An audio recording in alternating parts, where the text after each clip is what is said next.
E agora vamos falar, Ricardo Kertzmann e eu, da primeira blogueira Janja. Enquanto ela faz de tudo para estar nos holofotes, o Palácio do Planalto se esforça para esconder informações da agenda da esposa de Lula. O Globo afirmou nesta segunda-feira ter solicitado mais de uma vez à presidência da República dados sobre os compromissos de Janja, com a descrição dos eventos e o inteiro teor digitalizado de atas das reuniões que contaram com a sua participação. O pedido, no entanto, foi negado pela Casa Civil. Com isso, o jornal decidiu entrar com um recurso para ter acesso às informações. Era assim nos antigos governos do PT. Se tentava ter acesso às informações, se bloqueavam as informações, se tinha que recorrer à lei de acesso à informação. Por exemplo, os dados sobre verba de publicidade federal distribuídos para os blogs petistas, eles não foram revelados espontaneamente e nem a pedido, foi por uso da lei. Foi porque, não pode não revelar. E aí se faz uma pressão e acaba se conseguindo e vem à tona todo aquele esquema de propaganda petista sem, evidentemente, se seguir a qualquer critério técnico. Então, a mesma dificuldade de acesso sobre a agenda da primeira-dama tem sido enfrentada pela ONG Fiquem Sabendo, especializada no acesso a informações públicas. Em março e abril de 2024, a organização pediu ao governo informações sobre compromissos e reuniões da esposa de Lula, mas a solicitação também foi negada.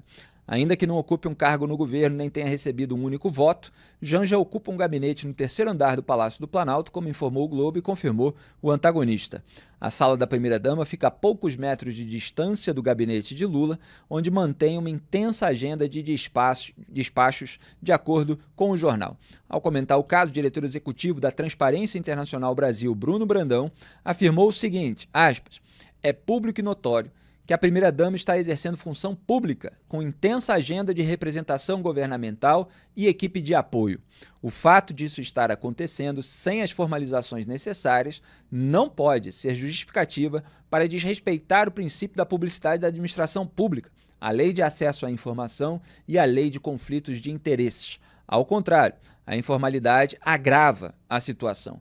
Fecho aspas. Está aí o Bruno Brandão da Transparência Internacional exercendo a sua vigilância e aproveito para informar que, se tudo correr bem, será ele o nosso próximo convidado do podcast OA, que vai ser retomado na próxima segunda-feira. A gente teve um intervalo aí de virada de ano, mas já vamos retomar essa gravação periódica do podcast OA, que vai ao ar toda segunda-feira às 19h30 no canal de YouTube. Quem ainda não assistiu aos episódios gravados no ano passado, em 2024, no final do ano, vale muito a pena assistir. Teve aqui Rodrigo Pimentel, ex-capitão do BOPE, roteirista de Tropa de Elite, o filósofo Luiz Felipe Pondé, vários comediantes, Fábio Rabin, Maurício Meirelles e Renato Albani, por exemplo. A gente teve Samuel Feldberg, autoridade em conflitos no Oriente Médio, psicanalista, sambista.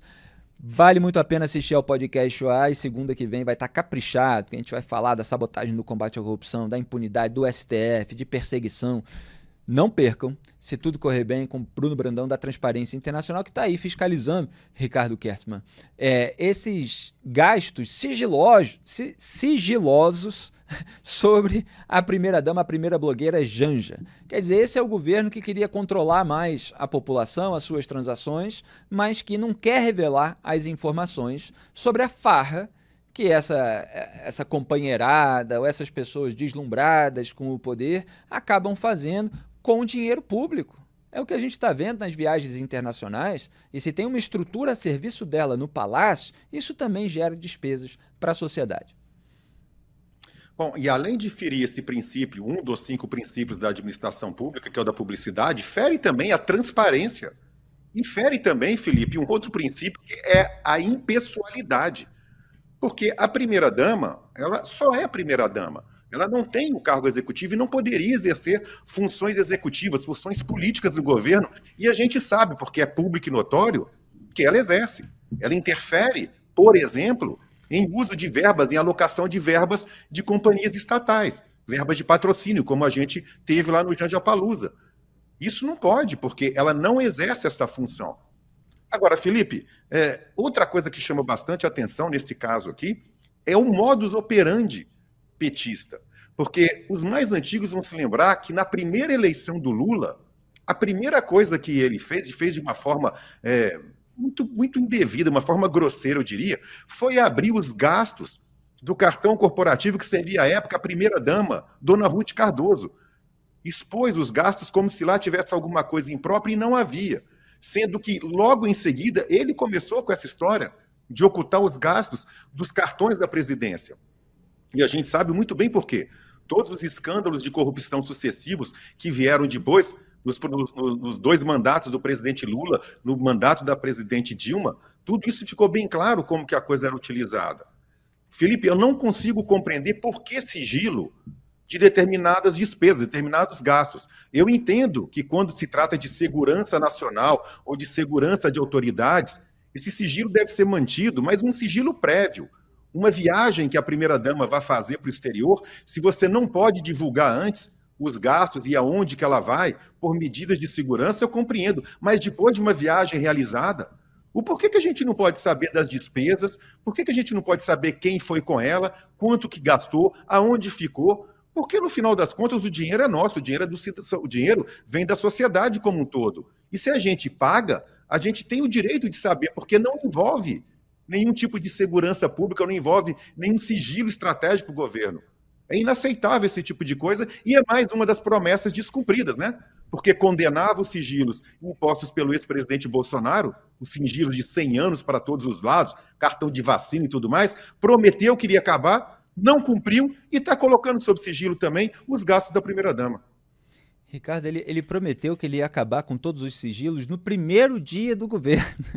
No primeiro dia ele falou isso num debate eleitoral com Jair Bolsonaro na TV para se contrapor à conduta de Jair Bolsonaro, que estava lá impondo os seus sigilos sobre os assuntos que considerava espinhosos, problemáticos, né, nos quais poderia acabar tendo alguma queda de popularidade. O Lula disse que ia acabar no primeiro dia. A gente está no começo do 3º ano de governo. A eleição foi em 2022, já teve o primeiro ano em 2023, já teve o segundo ano em 2024, a gente está em janeiro de 2025 e o governo Lula continua colocando sigilo. É estelionatário eleitoral por definição. Muito bem, ficamos ao vivo aqui no intervalo, já volto com essa pauta para debater junto ao Ricardo Kertzmann, enquanto eu leio os comentários de vocês no chat do nosso canal de YouTube de O Antagonista. A Rose Ribeiro fala, muito bom o podcast OA, valeu Rose, vai voltar segunda que vem. Luzia Venturim, Brasil sem direção, tudo desgovernado. Jonas Balbino, última dama, sem noção. Maria Selma, Jatobá Leite, sigilo que ele tanto condenou do mito, entre aspas, né? Que hipocrisia. Tá falando do Lula, chamando o Lula de hipócrita. Eliana Maria, Janja Deslumbrada, Joana Barbosa, galera, vamos curtir, é importante para o canal O Antagonista.